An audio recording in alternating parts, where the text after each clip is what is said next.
Welcome to Tub Talks with Damon. My very special guest in the tub today is activist and amazing inspirational human, Jeremiah Johnson.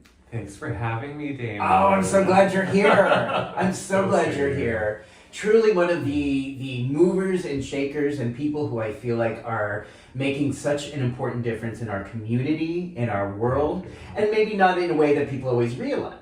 And part of my joy of doing these Tub Talk interviews is spotlighting the passions and contributions of people who I admire so much. So I'm so glad you're here. It's great to be here in the tub. In the tub, famous tub. Finally. Oh, it's in a famous tub. That's cool. I like that. Before we get to all the amazing stuff, I want to know, what do you like most about your body? I have a great ass. Yeah. What do you like about your ass? My ass. Uh-huh. The curvature. Uh-huh. It's good curvature. And my partner, he can't get enough of it. So, it feels like my source of power in some ways. Your superpower. It's if I can't do activism, then there's always activism, I feel like. Oh, I love that. What might activism look like? It's very flirty and tight pants. I think there's a message just carries of a certain way with that. Did you always feel confident and proud of your ass? No. I actually, for me, when I started doing nudist sort of stuff in 2015, it was the first time I ever went to Fire Island. And going to the nude beaches there, I had no idea. I got this response from people about my body, and I think similarly to so many gay men, I was just focused on the parts of my stomach that I felt were too big, or I should be more muscular here or whatever. And instead the response was just so overwhelmingly positive.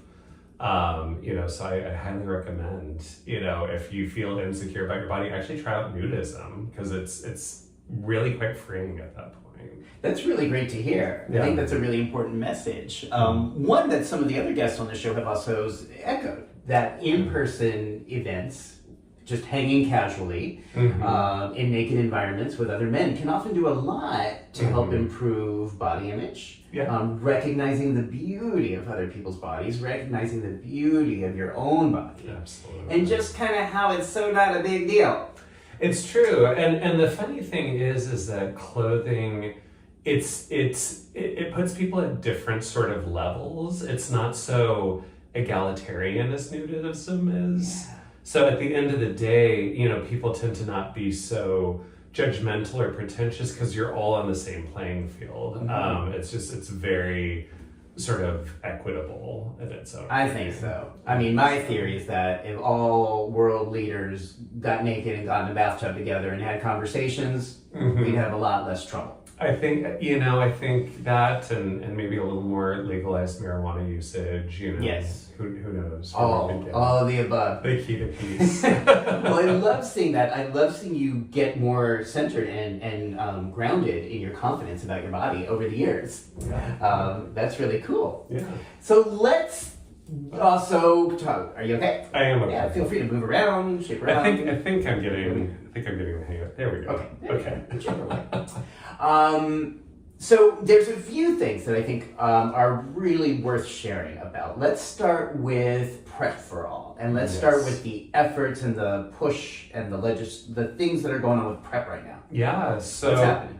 So we, have been leading the fight for a national PrEP program that's really focused on un- and underinsured populations. Yeah. So what would a national PrEP program mean? So in this case, we're looking for federal investment that would reduce the challenges and complexity of getting costs covered. We've really been calling for something we're calling a PrEP Pass, something that would be intuitive for people to download on their phone or print out. And that's how you access your medications, that's how you get your labs covered. That can really fill the gaps for people who fall in between the cracks around American healthcare and coverage. So that's one component. The second one is that we feel like people need more touch points for PrEP prescriptions in their community. And a lot of people don't want to access PrEP at a clinic or a medicalized sort of institution. And so we feel that there should be investment in scaling up teleprep in particular.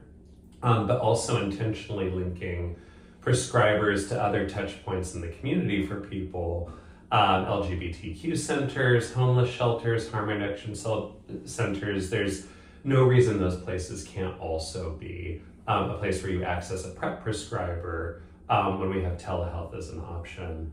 And then the final is just that we need better campaigns that are by and for community, because the campaigns that exist don't always speak to communities that are being left behind in terms of PrEP access.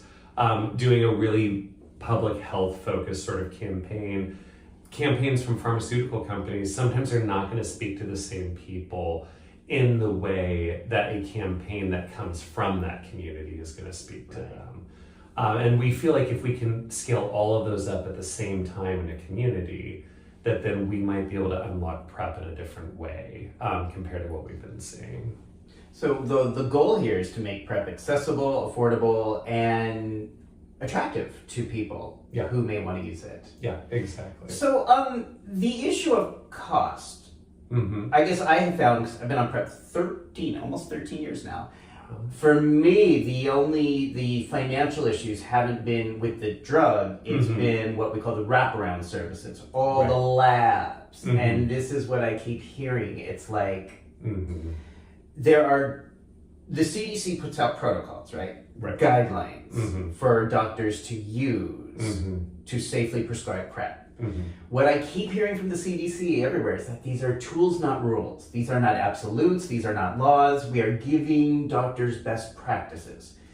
However, doctors then tend to adapt these guidelines as the rule of the law. And then say you must always get an HIV test. You must always get 3-site STI test. You must always get these labs done every 3 months or else, even if they're not even medically necessary. And this is where I see people falling through the cracks on the cost issue, right? Because they can't afford it. And often, all the access issues like with the clinics and the hours that the clinics are available or the labs are. But that idea that sometimes for some people, this could be $100 or more to get these tests done on a regular basis in certain areas. So you're saying the national program would offer assistance with these wraparound services? With that and with the medication, because I think sometimes the challenge in the community is that we're talking with other people who are motivated to get PrEP, and so they often understand that advancing access and other assistance programs exist. There are a lot of people who fall through the cracks because it's just too complex. I used to work as a case manager in Northern Colorado for people living with HIV. The amount of different programs that people have to go to cover costs that are associated to all sorts of things in their lives, it gets really out of hand really quickly.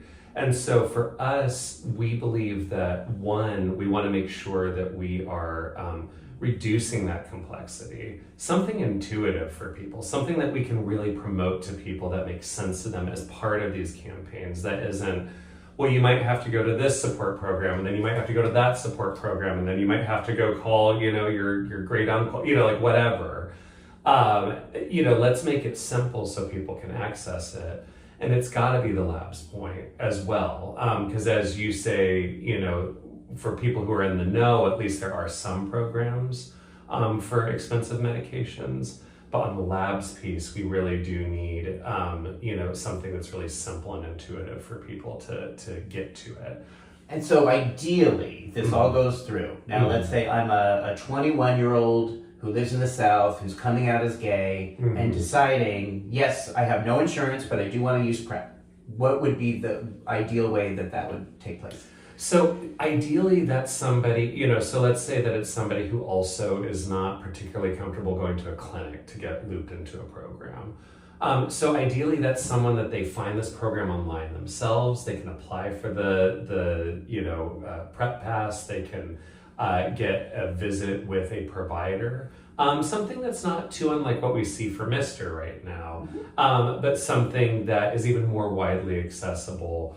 Something that really is intentionally going out there to get it to uninsured and underinsured populations. Maybe that person already goes to the LGBTQ center regularly for services, for mental health services. It would be great if that person was empowered to say, hey, I think you'd be a good candidate for PrEP. Why don't we get you an appointment here in the center via telehealth with a prescriber? You'll download the PrEP Pass, and then you can go ahead and get access immediately. If we can work where people are already accessing services, we believe that we could scale this up for people in a different way than what we've seen, where historically it's sort of been, we have these excellent centers of care, but you have to come to us. Right. And that's the idea is then that with this scan, there'd be federal funds that could cover, they could sign up easily and then have federal funds cover the cost of those wraparound services. Exactly. Cool. Exactly. So now in 2019, the United States Task Force on Safety and Prevention gave Truvada a grade A rating, and then followed the year after with Descovy and Apretude. So that means all 3 forms of FDA-approved PrEP interventions right now are all grade A rating. In theory, that is supposed to make all of the doctor visits and labs free. Right. However, what's getting in the way of that? So, I mean, there are, a lot of issues in terms of compliance amongst insurers, just egregious complexity in terms of billing. And even in cases where doctors are coding and billing correctly for these services, we're still hearing from PrEP users that they're getting bills and cost sharing. So really there is, across the board in terms of, the mandated coverage for preventive services, more compliance that needs to happen, and an understanding of where can the federal government weigh in more to get insurers to be compliant. But in the backdrop is the challenge of the case Braidwood versus Becerra, of course. Ask you about that, yeah. Yes, which talk is... about that. Yeah, The the Texas thing, case, yeah. So, in that case, a couple of, private companies that provide insurance for their employees took issue with having to provide PrEP to their employees. And so they started a lawsuit basically saying that they shouldn't have to cover that. And it basically got taken up by this lawyer who took it to a judge who have an axe to grind with ACA and Obamacare still. And the long and short of it is that while right now, the challenge to covering PrEP specifically was rather contained to just those plaintiffs in that case, though we need to continue to look at it. The broader threat is that they're trying to undermine the U.S. Preventive Services Task Force mandate to require coverage of any preventive services. And so basically what's happened is they've used PrEP and the stigma associated with it as a vehicle to attack all preventive health care that has been recommended by the USPSTF. And what we're seeing right now is the potential that that's going to move through the Fifth Circuit, which is very conservative, likely not go in the direction that we want to go, probably going to undermine the ability of the USPSTF to mandate that. And then we'll have to see if it goes to the Supreme Court. And then what will they do? And we don't know. Yeah, we do. Yeah. So that's another thing. It's a slow, long process, but we continue to monitor it. We've been working with Lambda Legal and the Center for Health Law and Policy Innovation at Harvard, the Center for HIV Law and Policy, to have town halls, keep people abreast, because that's another front that we're going to have to keep paying attention to, because even insured populations may be having their coverage undermined. It also increases the necessity of a national PrEP program in that case. So it really reinforces what you're saying about the need for federal funds to cover these labs and tests that are part of best practices. Lab tests and medications. I mean, it's very important, the medications, because particularly, lenacapavir is likely coming down the pike. Right now it's... What is that? Lenacapavir, it's a new once every 6 month injectable PrEP that Gilead is right. Okay. I knew, yeah. And it potentially can be groundbreaking, as a subcutaneous injection. But right now for treatment, it's priced at around $40,000 a year. And so we're going to have to see, is there a way to get around that? And I think building the platform for a national PrEP program that simplifies all of that might give us an edge on hopefully getting access to lenacapavir more equitably as well. It's crazy because, as you mentioned, it's not just, when we talk about the U.S. Task Force on Safety and Prevention, it's not just PrEP. We're talking, they cover cancer screenings. I think they cover colonoscopies for people 45 and older. I think so.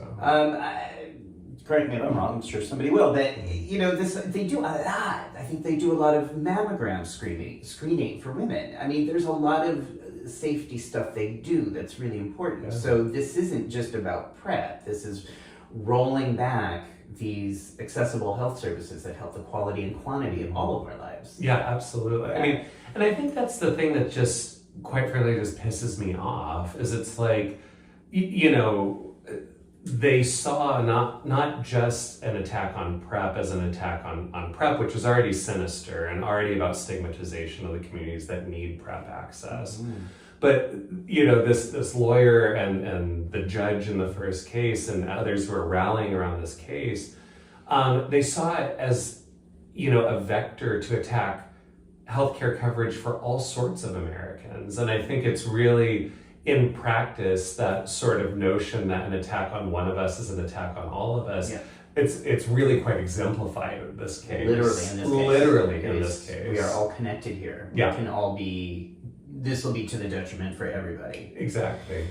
So where are we at with the national PrEP plan right now? So, Congress is complicated. So it's a little complicated. You heard it here first. Who knew? And, I could put on my best Dom Daddy cap, and they just don't listen to me enough. But we've had a lot of success with the Biden administration, of course. And so starting in for the fiscal year 2023 budget request from the Biden administration, they actually took up a proposal from Johns Hopkins University that I helped co-author along with Amy Killalay and some other amazing people, Derek Dangerfield, Chris Baer, and Josh Sharfstein as well. As well as the many years that PrEP4All has been working on a national PrEP program to put out this proposal for a $9.8 billion 10-year investment in a mandatory spending program. That would really, the way they're describing it, take up a lot of what I'm talking to you about in terms of equitable PrEP access through a national PrEP program. The challenge is that kind of a program is going to be hard to get through Congress right now. So we continue to have those conversations, talk with our champions about what's the best way to move forward. We're in an election year, so we want to be mindful about how we advance everything. How does that help or hurt what you're trying to do? So it just raises the unpredictability level. So, in I think a different sort of part of the election cycle, I think we can feel more confident to push things like PrEP more visibly and aggressively. Here, I think we just want to be mindful about how we're talking about it, because we don't know what's going to become a culture issue with Braidwood versus Becerra in the backdrop. What does this mean? And so we just want to make sure we're working with champions, that we're working in a bipartisan fashion as well, to talk this through, to make sure that we're advancing something that's going to have a future beyond 2024 and all the craziness that we're going to have to see this year. Do you feel like you have bipartisan support? We've had positive conversations behind the scenes with Republican offices. I think one of our goals this year is to see, can we get that same type of championship that we have seen from a Barbara Lee or from, a Senator Baldwin or Bonnie Watson-Coleman or Adam Schiff. I think we've seen some really great PrEP champions there. I'm hopeful. But I think that's a bit of our homework in 2024. We, of course, got a bit sidelined last year because House Republicans were calling for almost $800 million in cuts to overall HIV funding. But fortunately, PrEP4All played a leading role in this. We managed to fight back on that and thankfully managed to stop those cuts from going through and even to get some report language in for a national PrEP program, which was a big win considering. That is a huge win. And you've been able to be part of these conversations. Oh, yeah. To do this. Yeah. To make sure that all those cuts are not happening and we're talking about services right now for people living with HIV. There was like an $815 million cut. Something, they were looking at a really enormous cut, really surprisingly trying to end the Ending the HIV Epidemic initiative, which was announced under the Trump administration. And so it was really kind of out of left field for everybody, even in the midst of the crazy sort of conversations. How do you get people to think or rethink these ideas? Good old-fashioned activism. I mean, the funny thing is I think a lot of people are in this sense of like, we don't know what to do, anymore. We march and we chant and we send sign-on letters. Does it really have an impact? I can say with confidence that we did sign-on letters. We got thousands of letters sent to Congress. We were meeting with the offices regularly. We were doing campaigns, and I think activism has changed a lot since COVID. But the response we got back from some of our congressional champions was that was helping them to fight in those appropriations conversations. And so I say to people, don't assume that what you're doing isn't being heard and doesn't have impact. It's when we go silent that silence equals death. And we have to keep speaking up because it really does make a huge difference. Wow. That is so important. And people for watching this, especially because it is an election year, but to also remember that our actions can be consequential. And we can do phone calls, we can do letter writing.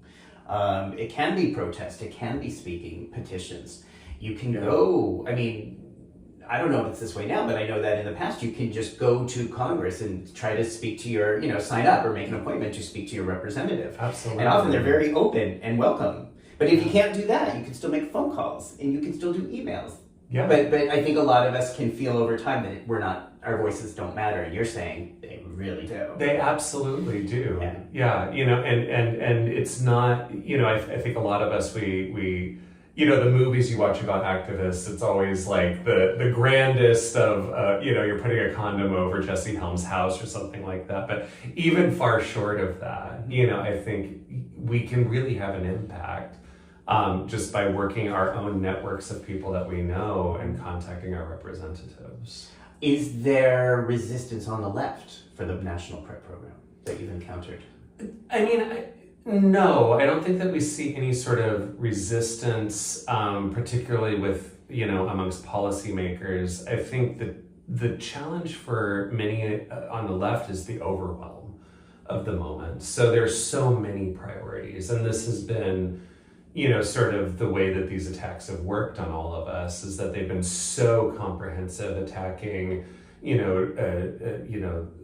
the reproductive rights, trans rights, attacking the safety of communities of color, really coming after queer communities in general, that at the end of the day, ensuring that people continue to see PrEP and ending HIV as an epidemic as a priority on par with everything else that's going on, that's the challenge that we encounter. And I think what we're talking about a lot these days is that we actually have a pathway to success, and we have a lot of progress in the community. And so it's really important for us to see that all the way through, even in the midst of everything else that we have to fight right now. Really important message that, the generation before us fought so hard to get us that seat at the table. In Congress, to be heard and taken seriously in terms of HIV and AIDS rights, which is partly of how we've been able to advance in terms of treatment and prevention. I'm hearing you say we can't give that seat up. We can't just, because there are so many battles we're fighting, we can't lose the gains that we've made in terms of having influence and letting people know we're here, that these issues still matter, even in the midst of everything else. It's not either or. Yeah. Just we're all still here fighting. Yeah.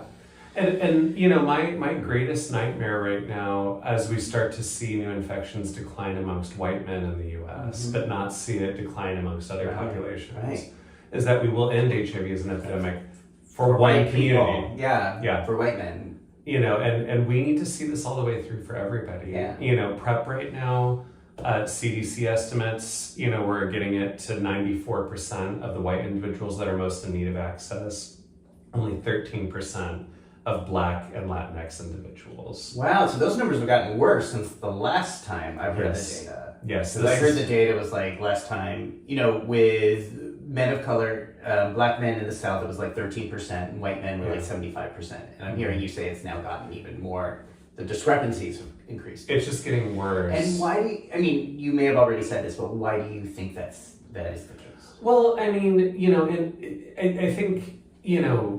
the many barriers that those communities that are being left behind, we keep addressing them one at a time. But most people are experiencing multiple barriers at the same time. And so when we talk about a coordinated PrEP approach, we mean you need to unlock all of these at the same time. You can't have somebody get access to a prescriber and then see an unexpectedly high bill at the pharmacy. They won't come back. You can't build a perfect program and then promote it in a way that's completely, out of touch with the community. You've got to do it all. And actually, one of the big things that we're pressing for right now is for the CDC to start a pilot initiative using existing PrEP funds that, we actually helped to successfully lobby Congress 2 years ago to provide a $25 million increase to CDC with language specifically about equitable PrEP access. And what we want to see is this proof of concept to move forward so that we can show that we really can improve equity through this comprehensive coordinated approach, so that we can then go to Congress and say, see, you should fund this because this is successful, it lowers healthcare costs, and it increases equity. And we need that kind of innovation and leadership at CDC and HHS right now. Wow. This is my own opinion. I wish that PrEP, or at least an emergency pack of PrEP, was available over the counter. I mean, why the fuck not? I feel like Truvada was approved 20 years ago, exactly 20 years ago. PrEP was approved 12 years ago. We know enough. I feel like at this point, I understand some of the medical intention of best practices, but I also feel like you're losing so many people in the search for perfection and paternalism. Yeah.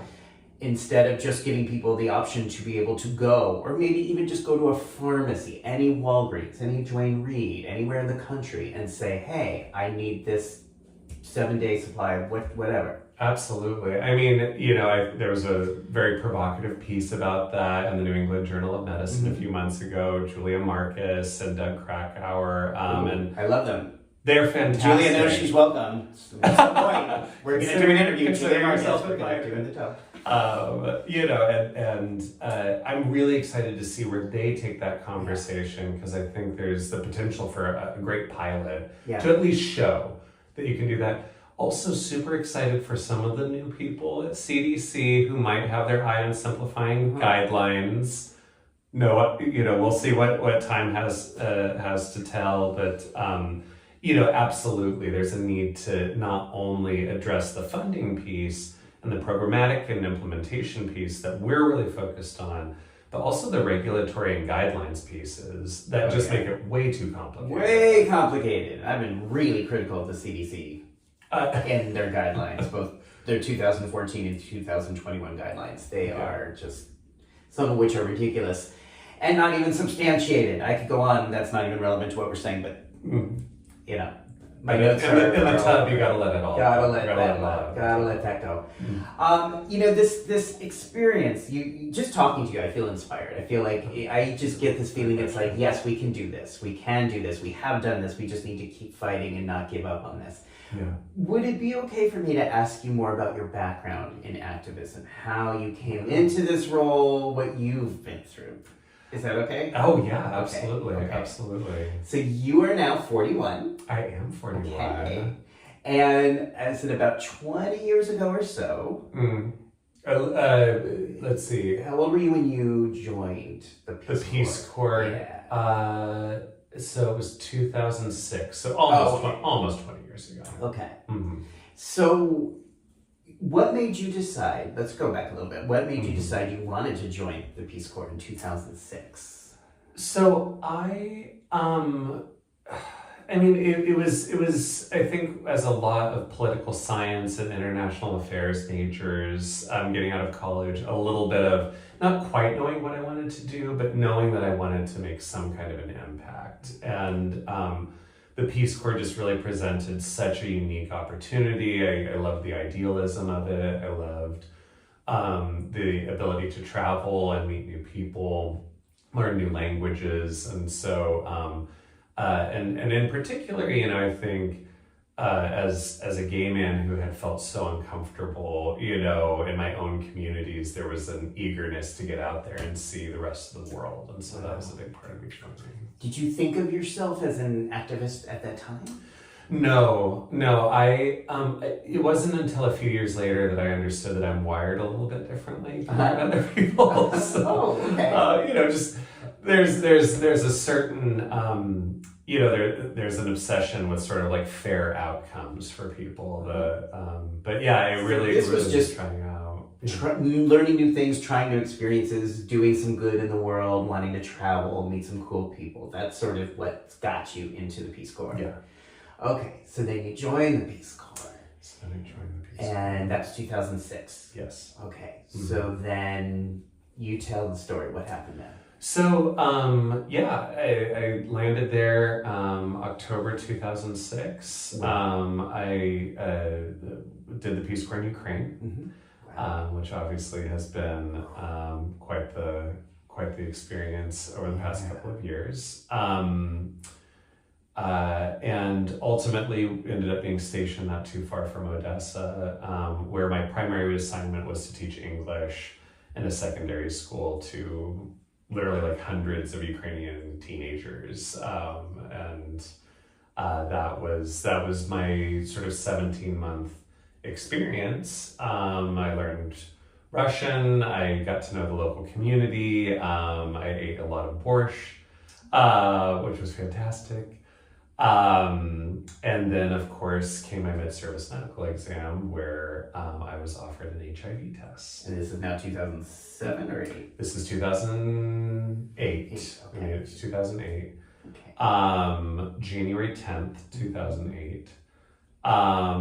And I decided to say yes to the test, not thinking that the result would have any bearing on my ability to be part of Peace Corps. Had I thought that it would, I might have made a different decision. I certainly wasn't expecting to be HIV positive. So you did not have an indication for yourself that you were living with HIV at that point? No more than I ever did. There was a period of sort of intense fever that I experienced actually when I first got to Ukraine that I've always wondered if that was, seroconversion. But really at the end of the day, like most gay men I knew at the time, we were sort of in and out of, potential exposures. And so, you get enough HIV negative tests, at that time you thought, well, this one probably will be too. But this time it was not. It was HIV positive. Okay. Mm-hmm. And you were in Ukraine? I was in Ukraine. Okay. So what was that like to get this news in the Ukraine in January 2008? It was incredibly intense. 2008, I think it's important for people to remember that was pre-U equals U. Mm-hmm. And so the prevailing sentiment, that I had received from, I actually had volunteered for the Colorado AIDS Project. But even within those circles, and even knowledgeable circles, it was sort of that your life is going to be really hard from here on out. And in particular, romance and sex and love and connection is going to be hard, if not impossible. There was a lot of rumor and conjecture about what the medications, what the ultimate effect would be, side effects, life expectancy. And so it really, while those messages had sort of existed, in the backdrop for me as a gay man for years, suddenly it was present and it was in my lap. And the weight of it was very intense. And to have that so far away from Colorado, where I'm from originally, it was very intense. But what really took that to a whole other level, of course, was that then the Peace Corps told me that I can no longer serve. And then that became the whole focus. And how did they inform you of this? So it was incremental. It was sort of that, well, this is something we need to probably fly you back to Washington, D.C. to have a medical consultation.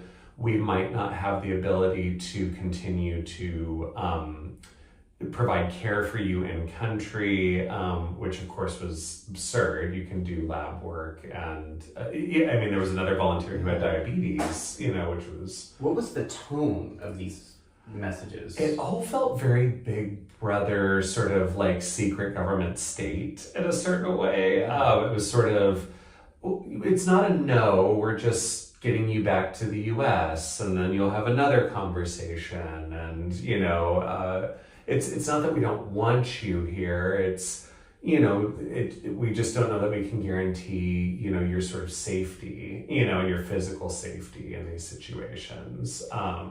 Were they talking about violence against people living with HIV, or your medical health? It was really mostly about the medical health sort of conversation. Yeah, so that was... Did you have the feeling that you were in any sort of medical danger or physical danger from living with HIV in Ukraine? No, thanks to my previous sort of, volunteer work with the AIDS Project, I at least knew that it wasn't sort of get an HIV positive test and in most cases, end up with opportunistic infections right away.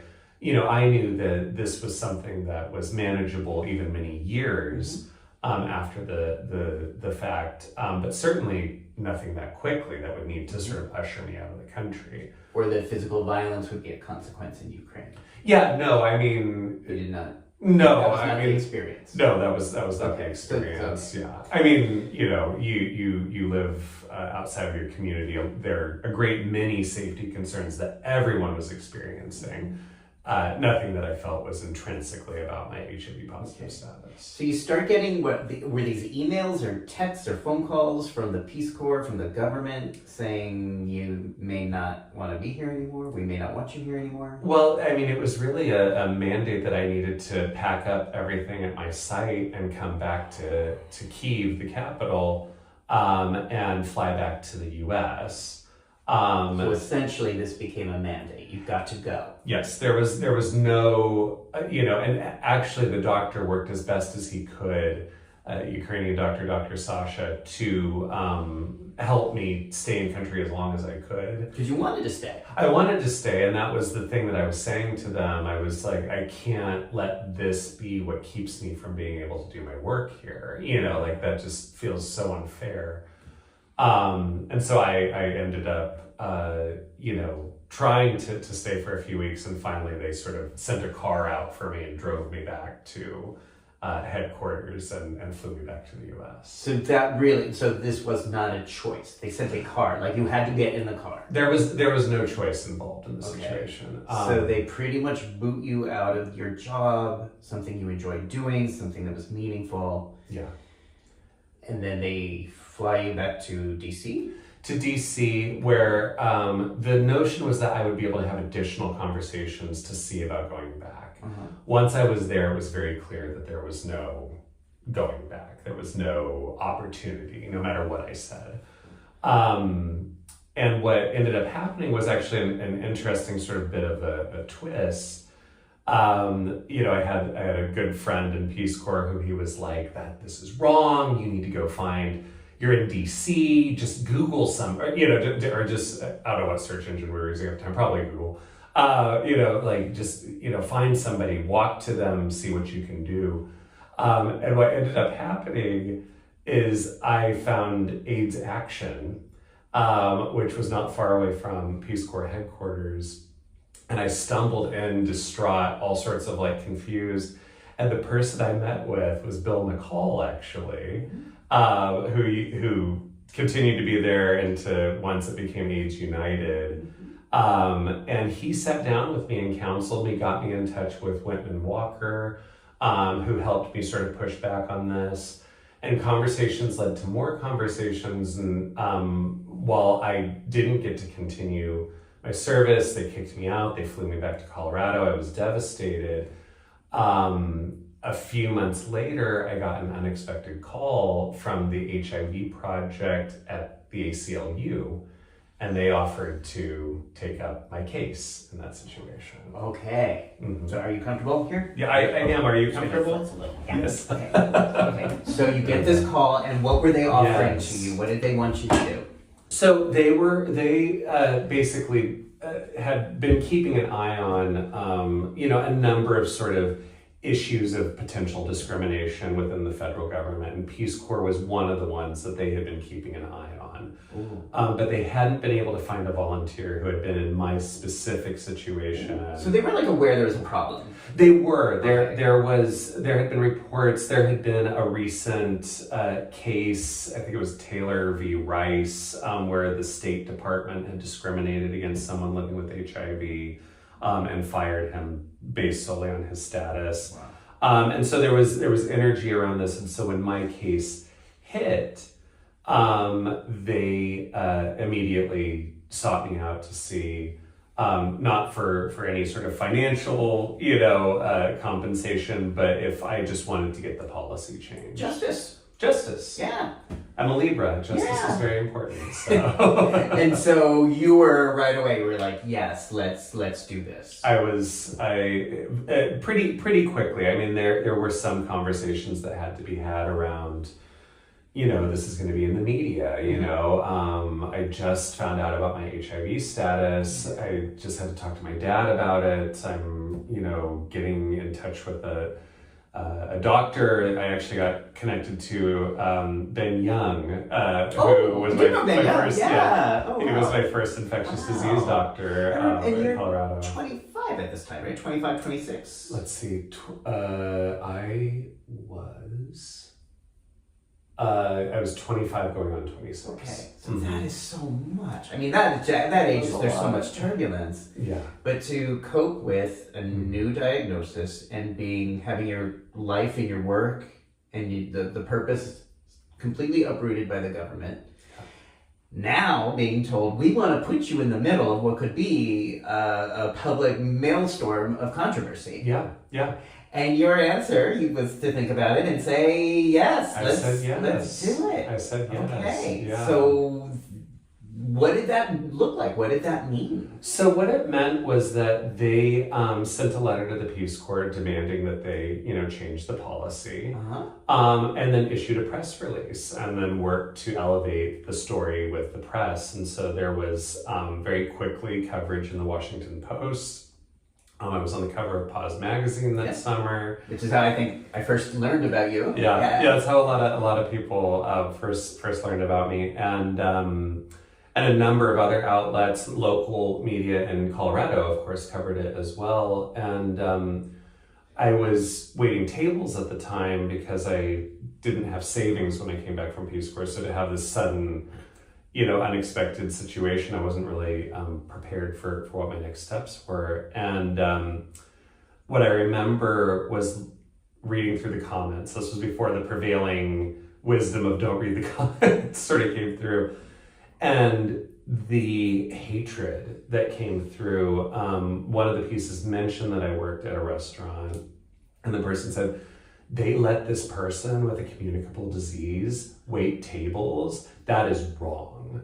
And a number of comments about why am I caring about this person who, can't be bothered to use a condom,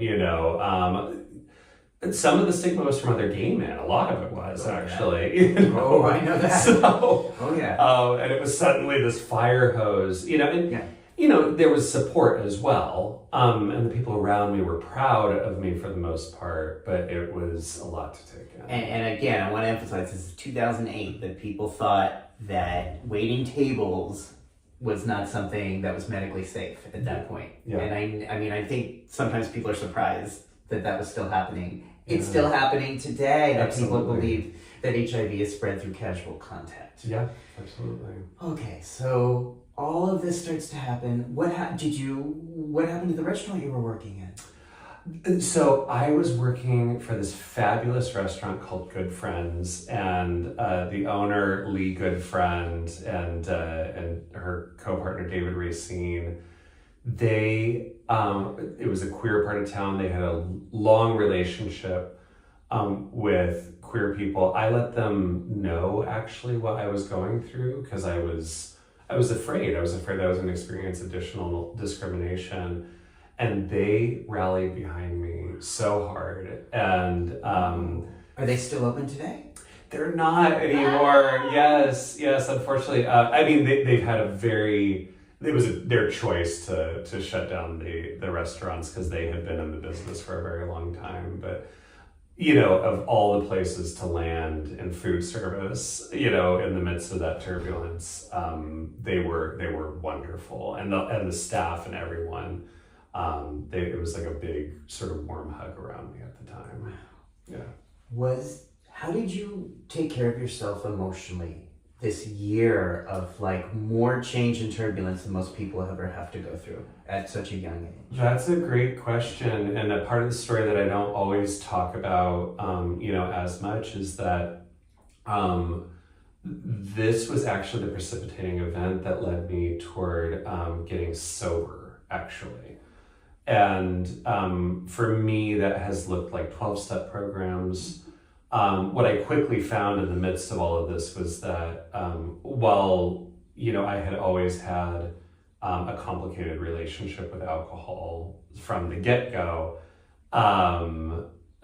which I'm always careful to say that, these two events were not necessarily related, and I think it's vulnerable sometimes as someone living with HIV to talk about, our journey around mental health, because people might be like, oh, well, that's why you got HIV. I'm like, I don't think that's true.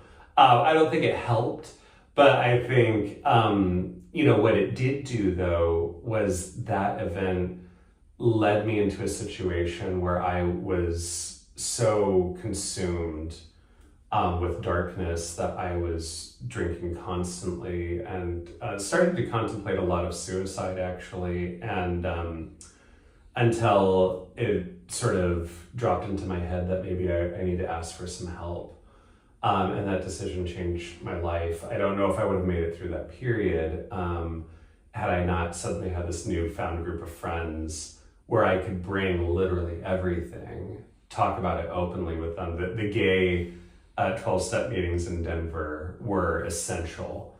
And to this day, that's how I maintain a lot of my sanity and my sense of self in the midst of what continues to be a complicated activist life. Thank you. Yeah, thanks for asking about it. Are you still in touch with that same group of fellowship from Denver? Sometimes when I'm back in Colorado, I'll duck in and I'll see some of the familiar faces, and it's beautiful. And it's still a program today that gives you support. Absolutely. I mean, I still go to programs in New York, and I'm not a representative for them. Yeah. No one is, and I think it's always important to recognize that it's about a personal journey. But for me, I still derive a lot of great benefit from it, and I'm very grateful that there's a free program that's available wherever I go, where I can touch base with people. So, Thank you. yeah, no, of course. I'm really sorry you had to go through all that, and I just really appreciate so much integrity and humanity that you carry with you. Thank you. The whole time I've known you. You know, you speak from your experience, you speak from your heart. And, you know, although these things were horrible, I know that they've really informed who you've become and how you've created the contributions that you're making into the world. Thank you. Yeah. Thank you. Yeah. So I know this probably goes without saying, but when you said you tested positive, you were thinking, this means I can't have a relationship, I can't have fun, I can't have sex, I can't have friends, I'm not going to have a meaningful life. How did that turn out? I am a terrible fortune teller. I'm terrible at it. I'm 0% right. I have a partner that I have been with for almost 9 years. He's HIV negative. He was an early adopter of PrEP. In 2012, he got on it. He had the Truvada horror t-shirt, the whole thing. You know, and of course, you know, U=U came along in 2011, and I wrote an early piece in The Advocate about that and about my experience of it setting me free around my own sort of internalized stigma in particular. And I am proud to say that I have been a very sexually liberated gay man in New York, and one with a really great man at my side, which means a lot. I love that. He is wonderful. He's wonderful. He's a good guy. And how about the Peace Corps today? Do they still have this policy? So interestingly enough, I got contacted some years later when I was working at Treatment Action Group by some volunteers who had experienced the same thing. And so, but in this particular case, I was in the driver's seat to try and help them out. And so I ended up doing a sign-on letter to the Peace Corps, and ended up having a meeting with them in person down at headquarters in DC. And the big sort of change that ended up happening, they were continuing to operate from this notion that people living with HIV can't serve in any sort of country that has any TB sort of presence, which, you know, of course, Tuberculosis. we need to do much better to address tuberculosis internationally. It's, you know, a major killer of people living with HIV around the world. But for people who are on treatment, you know, this is not something that needs to be a policy in place for Peace Corps. And so my understanding is that they have revised that policy. We'll see if I get contacted again. But in this case, I was actually able to help support someone who he had been in Cambodia. But in his case, he did get to go back because of that advocacy. Okay. But he still had to go through hoops to stay? He actually, they flew him back to the US, and so we had to fight. But we ended up getting him to go back at least, which is great. And it still progress. sounds like then people in the Peace Corps who test positive are still having to deal with that additional trauma. Our understanding is that now that has changed, and I haven't been contacted since. Okay. So if that's crossed. not true, please tell him. Please We're going to have your contact information at the bottom. let me know. Let Jeremiah know if that's not happening. This is how the change has been happening. Exactly. But it does sound like what you went through benefited many people who followed. That's, I hope so, and it seems like it has helped. One thing that I don't know that the Peace Corps is doing better on is PrEP provision. I actually have ironically, another friend named Jeremiah Johnson who was in the Peace Corps in Ukraine. It's a whole, when I write the script, it'll be, you know, stranger than fiction. But he actually had been trying to access PrEP in Ukraine, and they weren't providing it to him or to a friend of his there. And I don't know that those issues have been resolved ultimately within the Peace Corps. There was still a very paternalistic culture around sex in general. Peace Corps has a real... For gay people or straight people? Because I got the feeling that a lot of those horny straight kids no one cares if they're having sex. Let's put it this way. There's a lot of winking and nodding to the straight men in Peace Corps. Yeah. There's a lot of, and again, I haven't tracked this recently, but a significant history of women experiencing sexual assault suddenly being removed from service. Oh. That happened to somebody that I knew in my same In the Peace Corps. In the Peace Corps. I've heard about that in the military. Yep. In the Peace Corps. In the Peace Corps. And there continues to be a sense that for gay men, you need to just wrap it up, or just don't have sex. It's still very, very old school sort of notion, and I don't know that they've improved their PrEP access. Wow. And while I would love to fight that fight, we have a lot of fights, in the fire, but that's one that, particularly if other people are seeing challenges with that and PrEP access, let us know. We can always do another sign-on letter. Okay. So for people watching this, yes, who want to learn more about the National PrEP program and possibly get involved or do what they can do to make this happen, what do you suggest they do? So visit our website. It's www.PrEP4All. It'll be right down below if you're watching this on YouTube. All the information is right there. PrEP4All, the number 4.org. Yeah. And also, I have an event to plug. Yes! This feels like the most appropriate place to be talking about this. Yes. We are having our first ever No Pants Gala. Yay! Yes. At Red Eye, New York. Oh! So I love that. Danielle has been in this tub. The Red Eye creator. That. Danielle, she was here. It's one of my first guests. Yeah. Oh, that's amazing. Yeah. What a great first guest for us. Yeah. Oh, fantastic.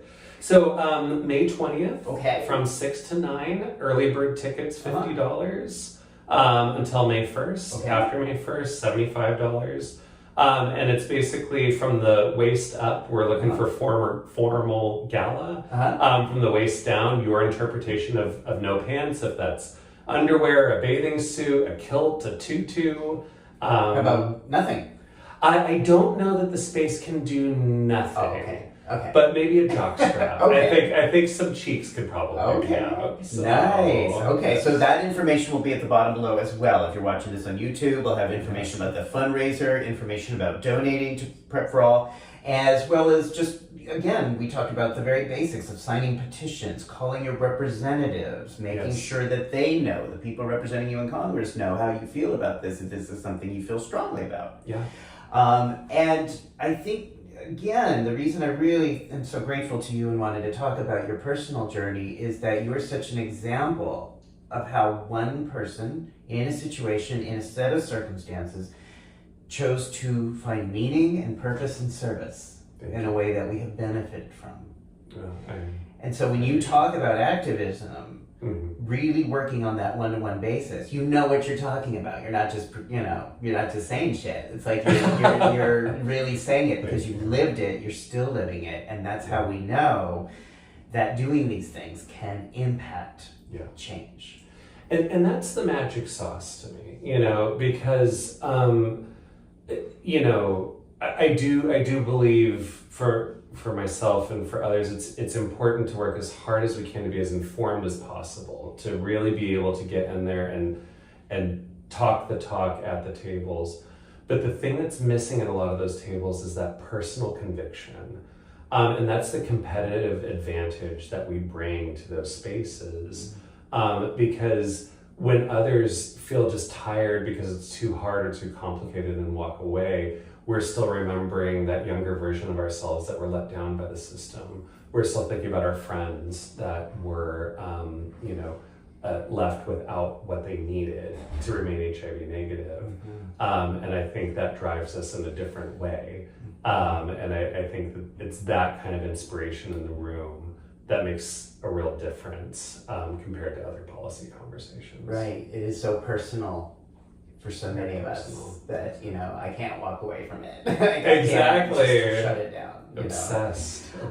If people want to follow you, your work, your thoughts, your insights, what is the best way for them to do that? So, again, the website, sign up for our email list. That's going to be where you hear the most from me these days.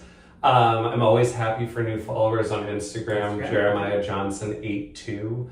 That'll be right below there. That exists. We of course have our social media at PrEP4All now on Twitter, and then PrEP4All on Instagram and Facebook. And that's where you'll most of the time hear from me. I'm not as big of a social media poster these days as I used to be, but that's where I am. Okay. Last question. Yes. What gives you hope today? What, if anything, gives you hope today? What gives me hope today?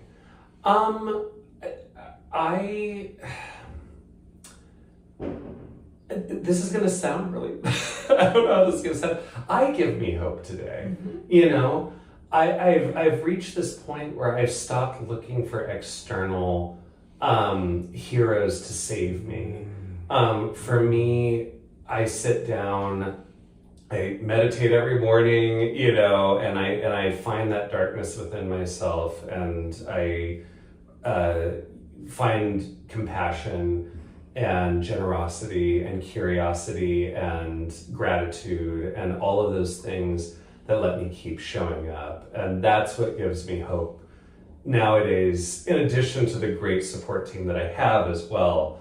But I think that's there's been a change in not waiting for someone else to come be my hero when I know that I can be my own. So I love that. Good advice. Thank you. Try my best. So I hope that if you like this conversation, subscribe down below. There's about 140 conversations, TED Talks with people who are seeking to make a difference and trying to figure out how to contribute to the world in a unique way. That's what so much of this series is about. And I just want to thank you so much for taking the time to talk with me and to share your personal story. I know it hasn't always been an easy journey, but it's certainly been a meaningful one. Yeah, the best journeys are not easy. Yeah. You gotta love it. And just thank you for inviting me to the tub. It's fantastic to be in this famous tub. Wow. Okay, I'll take that. Thanks everybody for watching. Bye-bye. Bye.